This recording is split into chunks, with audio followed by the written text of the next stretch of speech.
Good afternoon. Welcome to today's meeting, as we have a few members absent, but could you have the roll call, please? Yes. Housing Authority members Asadrian. Here. Brotman. Here. Karpetian. Najarian. Here. Parazian. Here. Chair Kasakian. And Vice Chair Ajinian. Here. And please proceed. Next is my report. The agenda for the May 6, 2025 regular meeting of the Glendale Housing Authority was posted on May 2nd, 2025 on the bulletin board outside City Hall. Okay. Next are oral communications. Discussion is limited to items not a part of this agenda. Each speaker is allowed 5 minutes. Members of the Housing Authority may question or respond to the speaker, but there will be no debate or decision. The matter may be referred to staff through the Executive Director for Investigation and Report. We do have 2 public comments. All right. And the first public comment is by Herbert Milano. You have 3 minutes. My apologies. You have 5 minutes.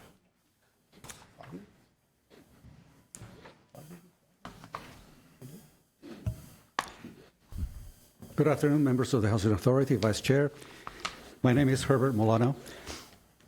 I believe that we have a significant opportunity to gather the data that has been compiled with regard to the rental housing issues, the hotline, to make sure that the rental rights program is being executed and followed by tenants and landlords. And the reason why I'm bringing this up is that it's now been about 2 years since we've been collecting data. And it's my thought that if we are collecting the data in a very systematic way that allows them for us to search, we might be able to uncover ways in which this ordinance can be improved. If I were to give you an example, let's say you were attending the hotline and a tenant calls and says, "It's been 3 months and my landlord hasn't really fixed my air conditioning, and I'm reporting it to see if the city can help out, right? Solve that issue."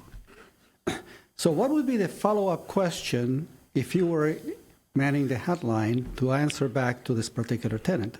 What is that critical question that you should ask?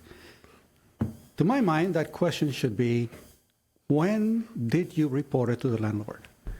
The reason why that's important is because when the tenant comes in and says it's been 3 months, well, to that landlord, the problem only started when it was reported to him.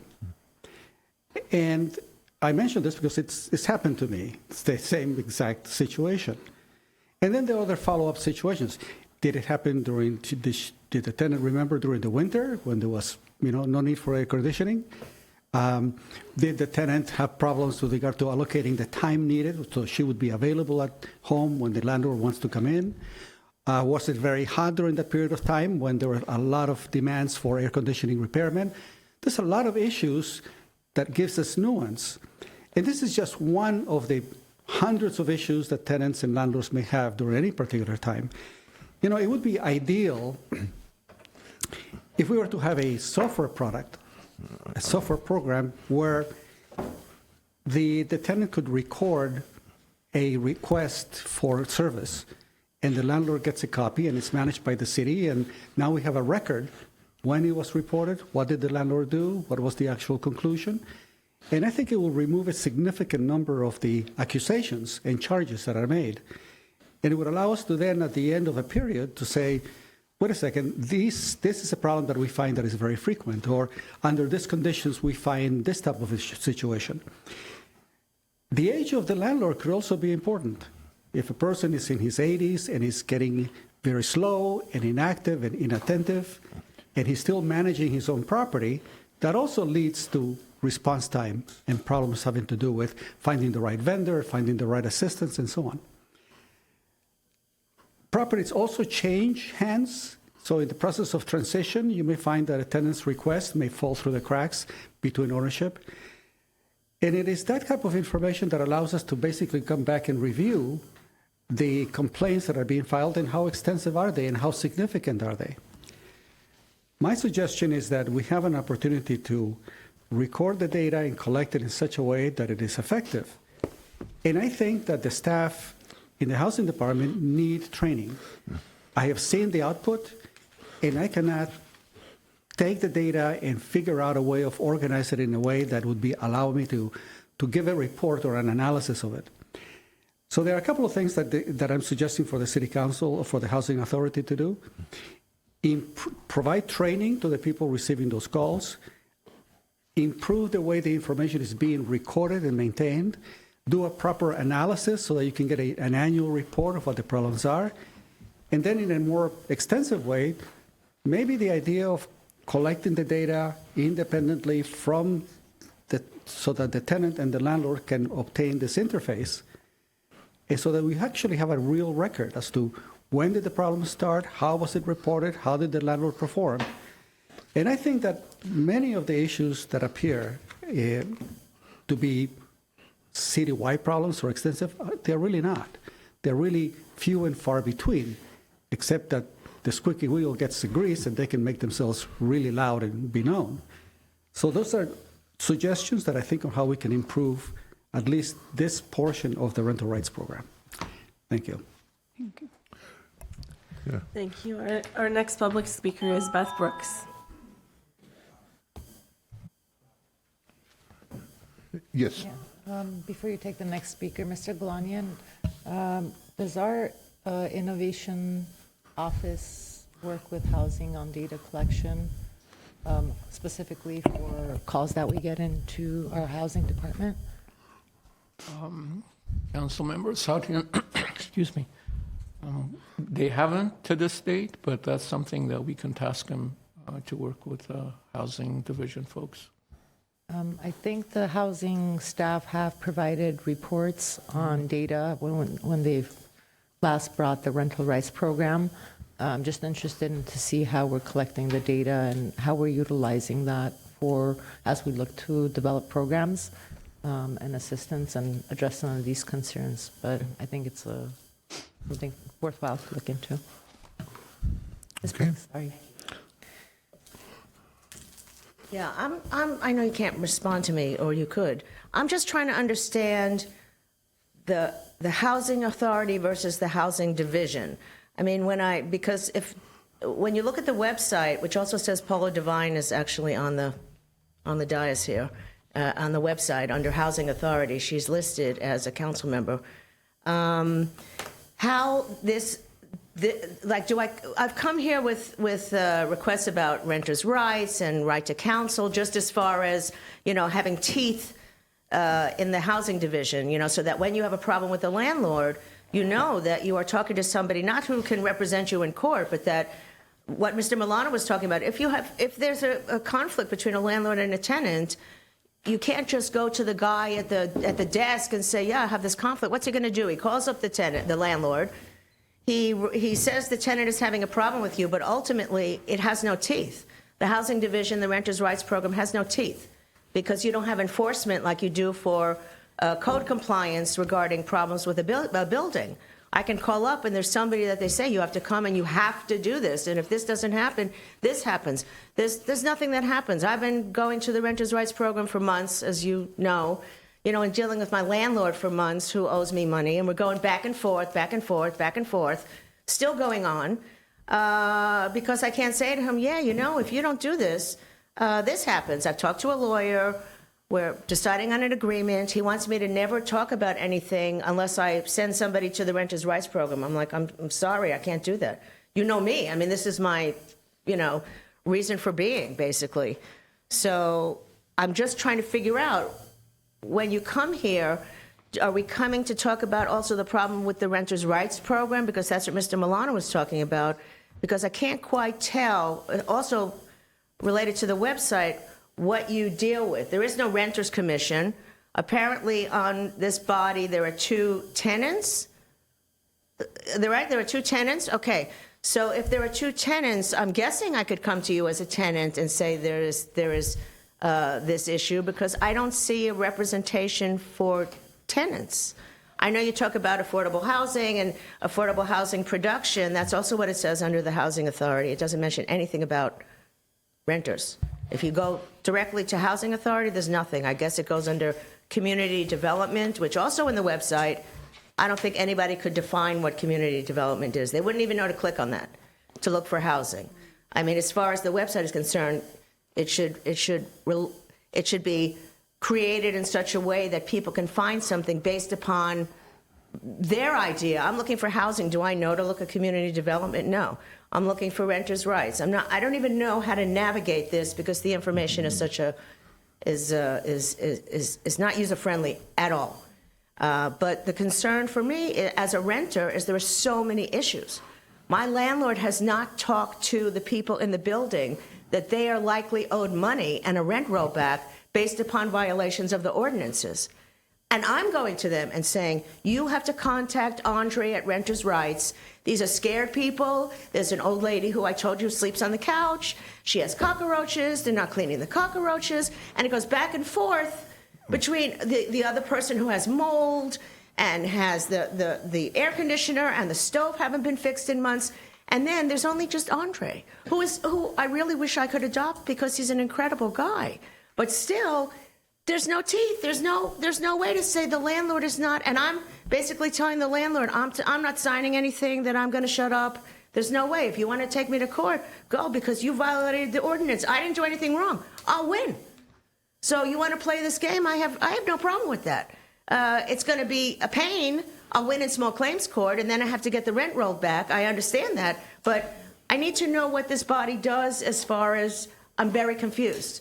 I've come here, and I don't see anything happen. I don't know what you do, and I'm just really at a loss to what. Yeah. Thank you for coming by. Thank you.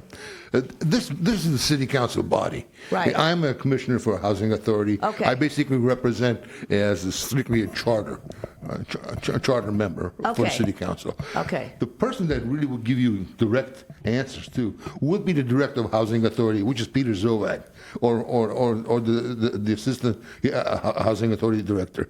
They will give you much more direct lineage as far as who to talk to, who to communicate with for your certain issues. I don't think our body basically going to Jump in, yeah. Mr. Vice Chair. So this is a body.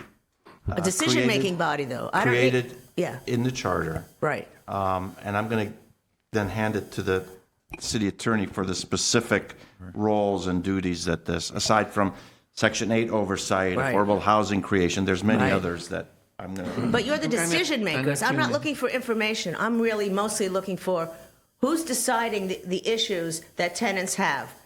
Do you decide, or it goes to the city council to decide? If you want, if I may, Mr. Mayor, members of the Housing Authority Chair Ginian. So as noted, the Housing Authority has primary jurisdiction over the city's affordable housing programs and rental assistance for tenants such as Section 8. Right. Occasionally, the Housing Authority is asked to opine on rental housing issues such as our rental rights program, but the city council ultimately has authority over those programs as well. But they are administered by the housing division, as you noted, Right. of the community development department. So Mr. Zovak and his team, who are overseeing, and I know you mentioned Andre Nick, so that's probably who you're referencing. So Right, those are right, the folks right. at the staff level that work with you, and if you have questions, they can certainly be raised through the chain of command through Mr. Zovak's office as well. So that's basically the roles and responsibilities of the housing authority versus the city, Mm-hmm. and the city council ultimately decides on the legislation pertaining to the city's rental rights program. So it goes directly from the housing division, so I would talk to, let's say, Andre, who would talk to his boss, who would go right to the city council. It wouldn't come here. That's correct. Okay. All right. Then I'll go You home. could come here. Yeah, that's what, May- I yeah. thought I would It come could here, come right? here, I thought yeah. I would come here. If you may. Yeah, I would just respond to the note, question so we Please. don't have a back and forth. Yeah. I'm happy to answer any other questions the housing authority may have. Thank you, Mr. City Attorney. Okay. Thank you. All right. Moving along. The next item is the selection of a new Housing Authority Chair and Vice Chair. So the business before the Housing Authority is the selection of the chair of a chair. I will now entertain nominations for the office. Madam City Clerk, I would like to nominate Authority Member Asaturian to be chair. I second that. Are there any other nominations? If there are no further comments or nominations, we will move to a vote. I will call roll. Authority members Asadarian, Yes. Brotman, Yes. Garpetian, Kasakian, Parazian, Yes. Najarian, Yes. Vice Chair Ajinian. Yes. I now declare Authority Member Elena Satrian the duly elected Chair of the Glendale Housing Authority. Thank you. So quiet. All right, what's next? Next is the selection for Vice Chair. I will now entertain nominations.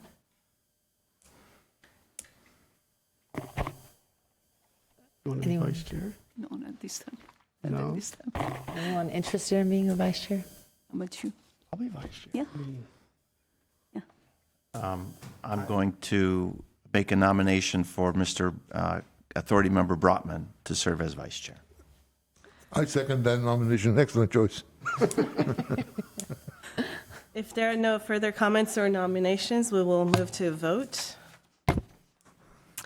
Authority members Ajinian, Yes.